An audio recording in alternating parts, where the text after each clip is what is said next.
And I'm delighted to say now that Vinny Perth, former Dundalk boss, joins us on the line. Morning, Vinny.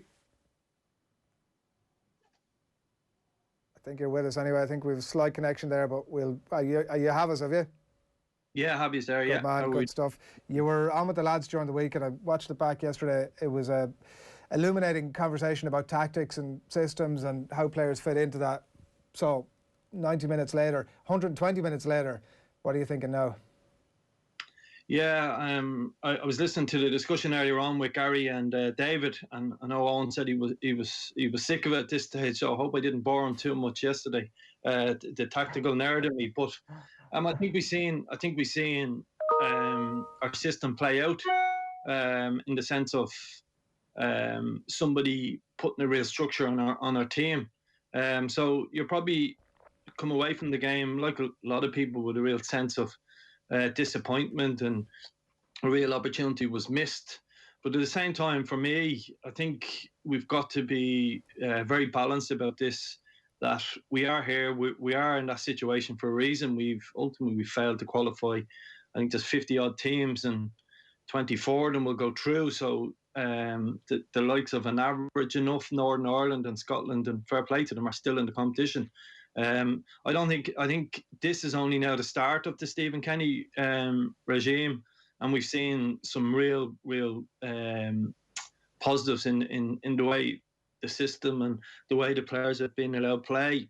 Someone like Alan Brown, and what he done yesterday on the pitch, a certain amount of Irish fans wouldn't, because he doesn't play in the Premiership, wouldn't know that much about Alan Brown, but he came on and looked a real hell of a player, because the systems, the freedom for our footballers to play was given to them last night in a big stage. Same with Callum Robinson. It's argued he hasn't done that much for Ireland, and I thought yesterday again he was very, very good. So the managers obviously learned, and the staff have learned from the first two games, and they're slowly building towards putting a really effective team on the pitch, I feel. So real positives from last night, but same time, it feels like a real missed opportunity. Definitely. For the record, I'm not sick at all of hearing the tactical chat. It's just Doherty versus Coleman, considering we've had it so often. In fact, the number 10 conversation we had yesterday morning was really interesting, Vinny, and it kind of turned out that position ended up being relatively important. Could you talk to us about how Ireland used that attacking midfield area on the pitch last night? Yeah, it was interesting. Look, I'm reluctant to be any way, shape, form critical of Jeff Hendrick in terms of how he played yesterday, but and he is a natural. I think he's played a lot of his career as a 10. Then he went to Burnley, and Burnley's style doesn't suit a number 10, so he hasn't played that position a hell of a lot over the last couple of years. You've seen him getting goal for Newcastle, but I suppose if you imagine Ireland with, say, Hamsik in that number 10 role last night, you remember some of the passes in behind Matt Doherty, some of his just selection of passes, finding a little pocket. We're crying out for that, and that's what I seen yesterday. But again, what also the system, or having a number 10 allowed happen, is allowed your fullbacks be a little bit higher up the pitch, and we've seen that with Doherty and Stevens being able to join in more. It also, I think losing Connolly was a big blow. There's no doubt he would have started. We've seen Callum Robinson and Connolly both playing sort of these inverted wingers. I'm not trying to equate the Ireland performance to Liverpool, but very similar to what McGoldrick does, coming off that position as the centre forward, Firmino, and allowing the two other guys become centre forwards at times, like Mane and Salah, and we had that opportunity to do that, and it's a real interesting way of playing, and I think it's exciting, and but you need to have control in midfield, and that's where the 2 6s really kicked in, and you come off that pitch going, was James McCarthy's performance much better than what is in the first games? It wasn't overly, in terms of, he's not a ball playing centre half, he's not someone who's going to dictate the pace of the game, but having someone alongside him meant he was really effective. And I thought Conor Hourihan's performance was outstanding at times. So his range of passing, his want to get on the ball, meant that the structure of Ireland's team was really exciting. And I said it yesterday, I think we're short of a number 10. And it's real obvious that we are. But at the same time, it doesn't mean now we just give up and we don't play that way, but we try and find one, and we're patient. And unfortunately, we live in an instant world. But when you look at someone like Troy Parrott coming through, will he be that number 10 we need? I think he will be, but he's still a couple of maybe 18 months away from being an absolute starter for Ireland, unless his form takes off for Millwall in the next short period. So real signs that the staff, the manager has decided we've a way of playing. They fixed some of the issues after looking at the first couple of games, and that's what you want. So the wholesale changes from where we were and why we're in this position. So they shouldn't be just judged on one game, but real progress last night. And I think you've seen sort of some of the stuff we were discussing yesterday morning play out on the pitch, which was real interesting. Definitely. And does the lack of a number 10 on the pitch, does that influence the role of David McGoldrick at all, him dropping deeper? Like if there's number 10 on the pitch, is David McGoldrick in a much more advanced position? Because he was amazing last night. He was absolutely sensational, but half of his play came from dropping a lot deeper. Yeah, he was, in one sense, he was the best player on the pitch. I was really impressed by Hourihan, for argument's sake. Thought he was his range of passing, just because Hourihan's position was a little bit different than Villa. He plays sort of in a 1 and a 2, but McGoldrick was outstanding. But the problem was he wasn't a real goal threat for a large period of the game, and that's fine. If your two inverted wingers, as we say, Robinson, and if it's Connolly can create chances, or in time it's Troy Parrott, Dowda, all these people. It does. It makes his role really important to come in, pick out passes, all of that stuff. To be honest, I heard the discussion earlier on, probably would side with Gary Breen in the sense of that's his best position, starting as a number 9 coming in. But at the same time, I would back David Moyler's call to say we've got to, in a friendly, maybe try him in the number 10 position with a Connolly, I would say, as opposed to an Ida, because just because of the structure of the team. Once you play Ida, his job is to go and stretch it, play into his feet, and people play off. But him, I'd love to see Connolly and McGoldrick play together in that 10 position. But again, and you've seen it with Jeff Hendrick at times, Hourihan joined in, and Hendrick in the 10 has to make a recovery run, and that's what keeps you solid. And we were much more solid yesterday than we have been the first couple of games in that shape. And so there's all these things that Stephen and the staff will look at after the game, and they've got to learn from. But real signs of progression, real signs of we're getting players that people thought couldn't play. And as I said, the average fan probably thought Alan Brown was just an average enough footballer playing in the Championship. I think he showed, for example, last night that with real strength and depth in the Irish squad, we've got players that this 4-2-3-1 suits. We've also got players that 3-5-2 suits, ironically. But the amount of information, the amount of knowledge that the players took onto the pitch tells you that there's buy-in from the players. They want this change. And the manager and the rest of the staff were obviously giving them the right information. So it's been a productive couple of weeks. And I think for me, Stephen's campaign only starts now. The McGoldrick number 10 one was definitely one of the kind of interesting ones, Vinny, wasn't it? And it's got a load of interaction from people watching us this morning and during the week as well. This one from Dave B, I think, is an interesting point on that specifically. He talks about the defensive role to the number 10.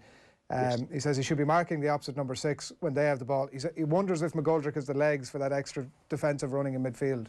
Is that how you see the role?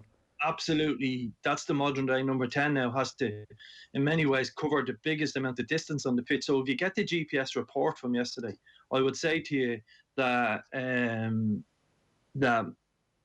Jeff Hendrick probably covered the most distance for Ireland. And this is just off my own eyes, so I wouldn't be privy to the GPS report. And I would imagine, and it's not just measured on distance, okay? It's measured on high-speed running. So I would say to you that Jeff Hendrick probably covered the biggest distance or the most high-speed running alongside Conor Hourihan. And when you play a 4-2-3-1 system, that's generally what happens. So to ask McGoldrick to go and do that number 10 role, I don't think he can do it in that same. He can probably do it at home against a team that we're going to dominate the ball against, maybe. But a top international game, you need someone who has real running power to do that role. And like I said yesterday, it's not a centre. It's not the old Teddy Sheringham role, and that's where people get confused with it. It's completely different in modern day football. It's high speed running that's needed in that area. And you look at the very best team at the moment, it's Liverpool, and the amount of running that Jordan Henderson do if he was to play in there, or Wijnaldum, Keita, it's really there's a lot of that role. So it's not necessarily centre forward that can do it. But again, if you've loads of possession, it can be tried, and it is a go-to in certain games when you're looking to score goals. So again, we're caught in a dilemma because he was our best player on the pitch yesterday, but he wasn't really a goal threat, and that's the problem. And that's the problem. Connolly was a big miss, I felt, last night. Someone that is in real hot form in the Premiership and may have given us an opportunity to score a goal. Yeah, it struck me as you were talking about the role, Vinny, that maybe some of it goes against David McGoldrick given his age profile, particularly in back-to-back games. But like, are you saying that because you touched on it there at the end, that actually it's something you flit in and out of during games, or actively that's actually his role for the game? Because some of it, like particularly in terms of the legs and stuff like that, would go against him, and particularly in relation to back-to-back games, obviously with a view to the Wales game this weekend. Yeah, I mean, he plays in a 2 in his club. Like the number 10 role now is it's just different. It's not, as I said to you, it's not a centre forward able to drop in. Some centre forwards can do it if they're really athletic, and I think McGoldrick is quite a fit lad, and 32 isn't that old anymore. He looks after himself, I imagine, especially with the modern day technology at his club. But no, I think it's probably more designed in time to somebody along the lines of a Parrott, or somebody in that sort of different style maybe. And Parrott is more of a centre forward, but he's someone who definitely we've seen at the 21s can do that role quite well. So look, it's more of a midfield role, the number 10, than a striker's role, if that makes sense, in the modern game. So we just don't have the 10. I mean, you look at Wales a few years ago getting to semis of the Euros. They built a great team. They had a lot of players on the fringe, the Premiership, Championship players, but they ultimately had a Gareth Bale, a match winner, someone that would turn magic on. You look at Sweden, they've had Ibrahimovic. You look at teams around Europe, international teams. You even look at Slovakia last night. They had got that bit of quality in Hamsik. We're probably missing that little bit of quality in that number 10 position. Someone that scores a free kick, changes a game for you. Like last night, a free kick, or they defended set pieces brilliantly, zonally.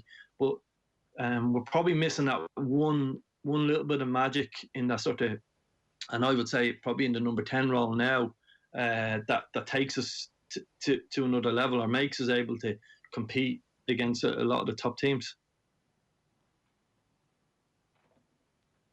One other thing then, Vinny, is on the defence last night. Like if you want to make this argument that Ireland were much better than Slovakia last night, it must be a little bit of a concern that they still created a number of really good opportunities and could have been 2-0 up. Is there a quick fix there? Do you think that there should be a quick fix there, or is that just par for the course when we are starting to play with a lot of cohesion going forward? Yeah, I suppose the answer is yes and no. Sometimes if you're going to be attack-minded, you're going to get your fullbacks on. Like Doherty can be, in one sense, I say an old-fashioned coach would be looking at Doherty going, why can't he tackle? Why doesn't he? He doesn't show real aggression from a defensive point of view. But you get the other side of it where he's going to create a goal, it looks like, or he's going to score a goal. And I'm fascinated to see his relationship with Mourinho develop. But, like, for example, they nearly scored 2 goals from set pieces. Okay, so what will happen is they will watch those two chances over the weekend from the back of the goal with a different camera, and they'll see where they structurally set up correctly or incorrectly, and they'll fix it. And it's a bit like fixing of the 4-2-3-1 system. This is all going to involve, like, for example, I'd imagine Ireland having worked in an attack and throw. They've probably thrown one into the players at different stages. Again, we're becoming a team, and they need time to become a team. They've only had 3 matches and a couple of hours contact. They can't do everything. People say, what do you mean an international team haven't worked on a throw? But it doesn't happen that quickly. It takes time to develop. It takes time for, it might take 15, 20 minutes over the weekend to go through maybe a throw in now that they fix some of the other stuff in terms of how they want to play. So there is concern, but I mean, it's big boy football. You're playing against some top players. It's and opposition are going to get some chances, but by and large, I think Irish fans would want to. I'd rather win 4-3 than draw 0-0 or not having a go. And if they score 2, then we have to look at scoring 3. And I think that's the philosophy now that's coming into the group, that let's go and outscore our opposition and create loads of chances. And I think it's worth it. I think it's worth to the ride. And I think the big issue for me now is looking ahead to next week. Is there pressure on that staff because they've lost the game, they haven't qualified for the Euros? There shouldn't be. We need to back this new group and give them time to develop all of these things we've been talking about. Vinny, thanks a million. Thanks a lot. Thanks a lot. Illuminating stuff again from Vinny Perth there at 5 to 10 on this Friday morning. By the way, just a note to let you know that the Irish Wheelchair Association has had to regrettably cancel its annual street collection because of the COVID pandemic, naturally enough. And the charity is, however, appealing to the public to continue to support its appeal online. And you can get involved and you can make a donation through its website. It's iwa.ie. Just jump on there and make your donation, iwa.ie. Right, 5 to 10, squeezed on time, and no better position to be in to introduce Nathan Murphy to the show. Morning, Nathan.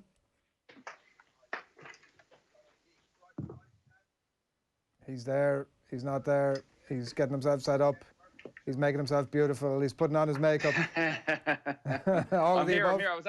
I was listening to you on, I was tuned in on YouTube, Adrian, so I was like, whoa, that's a bit worrying that... You left it late. All okay? We've 5 minutes for you. Okay. What are your? I thought you were a bit down this morning. You were a bit despondent, Adrian. Here he is. Here he is. He's on Twitter last night, seeking out the negativity. He's managing to twist my take on the game to be that it was some way down on to try to twist a narrative here to Nathan Murphy comes to riding to the rescue of the public to defend Stephen Kenny's boys in green. That's what we're dealing with here, I think. Can I just interject just to set the scene here? Nathan, you tweeted last night to say that you were a bit shocked to see the negativity around the Ireland performance, thought they played as well as they have in years, getting better as the game went on. So many signs of progress. Shame they aren't arriving to Euro 2020 off the back of 10 or 12 games. The replies are telling, Nathan, as ever. One person says, but you and the OTB boys told us that Stephen Kenny was the next Pep. Slovakia are a poor team and we're missing some of their better players and we still failed to beat them. Kenny will be gone after the World Cup qualifying group after we failed to qualify for the World Cup. Another person says, off the ball have been peddling this idea for a long time amongst other nonsense. No logical reason for Kenny to have been given this job. Another person says it was never going to be as amazing as you guys have built it up to be. If there are so many signs of progress, how come we were so bad in our last game against the mighty Finland? Maybe we just don't have the players. Irish soccer hacks stuck in a bubble. And then finally, one other person says, there goes another Kenny cheerleader because it's cool to support the LOI guy. Can't just imagine your reaction to losing to a shit team if it was Trapp, O'Neill or Mick in charge. Respond, Nathan. Who's worse? Anti-vaxxers or the OTB peddlers of pro-Kenny? Absolute bias. Yeah. There's the headline right there. I don't think we ever said that Ireland will get to Pep Guardiola, but I think what we thought Ireland would get to is what we saw last night, and that is the start of it. Remember, Stephen Kenny had any amount of time to plan for this match, but he'd little or no preparation with the players on the training ground. So to get that type of performance where they took their opportunities to get on the ball, to do the right thing, to hold on to possession, to build attacks in open play, to create chances in open play, that's what we want. I think when we talk about what Stephen Kenny can do and change Irish football, for me, there's a top 10 in European football. There's a bottom 10, the minnows, and there's probably about 35 teams in between, which Ireland are part of that. And what I want to see is Ireland perform home and away like they did last night against those teams, which is get on the ball, do the right thing, play a modern brand of football, press high up the pitch, get turnover ball, which I've never seen an Irish team win the ball back more often than in midfield and in the opposition half than they did last night. And that's what you see among the best teams in Europe, in the world. I'm not comparing Ireland to any of those right now, but that is the way modern football is played. And at full time and at the 120 minutes, you are looking and thinking, it's a very condensed calendar. If you get this group of players together for 10, 12 games between now and next summer, and you win the penalty shootout, well, what sort of level can they get to? And it's just so depressing and disappointing that they're not going to have that opportunity, and they sort of have to somehow start all over again against Wales on Sunday, when I'd imagine pretty much all the team is going to be changed, are going to have to be changed, for a game that has importance, because there's ranking points. There's a draw for the World Cup qualifiers taking place next month. Ireland, as it stands, are probably going to be third seed unless they can win a couple of games over the next month. But I thought that was everything we could have expected for Stephen Kenny after 3 games. And I think it ends any of the talk about respect in the dressing room, having an impact. Like, that's done. We know now that actually he's on the right track. The shame is that it's going to be probably a year, 2 years before we actually see where it takes Ireland in terms of the competitive qualification. Yeah, definitely moves forward. But ultimately, the same result. Like Lee Ruttle here on Twitter, same old story. Can't win games without goals. And like the system is, look, absolutely. There's no point in saying otherwise. You're watching that game last night, and we saw Ireland play a bit of football, and that's a fantastic thing to be able to watch. Like ball to feet, bit of control about the game. Yes, maybe caught a little bit on the hop, and maybe we'll get caught a bit on the hop on the counter at times when we're pressing on like that. The results are going to have to start to come at some point, though, aren't they? Like, we can't trundle on like this. But trundle on like what? It's 3 games in. Another thing we can do after last night is write off the first 2 matches, because all the concerns that were there about us being exposed defensively, I think we saw the players weren't fully fit for the first 2 games. Goals are going to have to come. And looking at it again, the last 3 years, Ireland have played 17 competitive games. They've scored 10 goals in those 17 competitive games over 3 years. Shane Duffy's the only player to score more than 1 goal. So getting the ball in the back of the net is going to be a big issue. But that hopefully is where those younger emerging talents come through. Adam Ida and Aaron Connolly. Like, what a mess that turned out to be. Troy Power to come back in. Jason Malumbi. We haven't seen that new generation. That was in many ways some of the old guards still there playing in a new system. But they're the players that are going to have to score the goals. There ain't no Robbie Keane coming through. There is never going to be another Robbie Keane in terms of that amount of goals. But the goals should come from everywhere. The goals should come from all around the park. And the more chances you create, the more of them you're going to take. But, yeah, it's very, very disappointing and depressing. But I think when you look at the 11 that started, it's very hard to find a player who didn't perform last night. Maybe Matt Doherty in the first half, the first hour of the game, looked a little bit off it. But that was the best 45 minutes we've seen Jeff Hendrick playing in an Irish jersey since Euro 2016. Vinny touched on the amount of ground he covered, the bit of freedom in front of the 2 in McCarthy and Howerhan. Like, that's what you want from Jeff Hendrick. If he can get that in every game, he's going to start every game. It is just finding that finishing touch. And you were looking with 10 minutes to go. I know Connolly would have started, but thinking if you have Connolly and Ida on the bench now to bring that sort of pace, what a difference it could have made. And I'm going to be interested to see what the fallout is like over the next 24, 48 hours. It's hard to apportion blame because, listen, it's a very difficult scenario. But when you are down to a player sitting within 10 centimetres, could the plane have been divvied up? I would ask, in the circumstances, should they have maybe had 2 separate flights? And then you would get into, well, can the FAI afford 2 separate flights because of everything that's happened in the previous regime over previous years? Yeah. And unfortunately, that's what happens here. So I would be wary of pushing blame too far from the arrangements that were made. You would have to assume and hope, and we'll find out more, that the proper precautions were in place, but clearly something went wrong, that a player had to be within 2 metres. Yeah, well, they weren't in place is the point. And like, I think that the FAI have to take that one on the chin, that like they have to be responsible for the logistics around COVID, and it's an awful lesson to have to learn. Well, absolutely, but how do you, if you are bringing players and backroom staff and management and everybody else on the same flight, there's only a certain amount of seats. There's only so many 2 metres you can have, so somebody's going to have to sit close to somebody. Look, there are definitely options. I just think that, like, you find yourself in a plane, it's the Clifton conversation. You rock into the hotel and you realise, no, this isn't necessarily the place I want to be, and then you come up with an alternative plan. That's, look at. But what I'm saying is, they may well have liked to have had an alternative plan, but the FAI is in a dire financial state, and to have a second flight simply may not have been possible. Yeah. Nathan, good man. Cheers, lads. Take it easy. Nathan Murphy there, reacting to that game last night.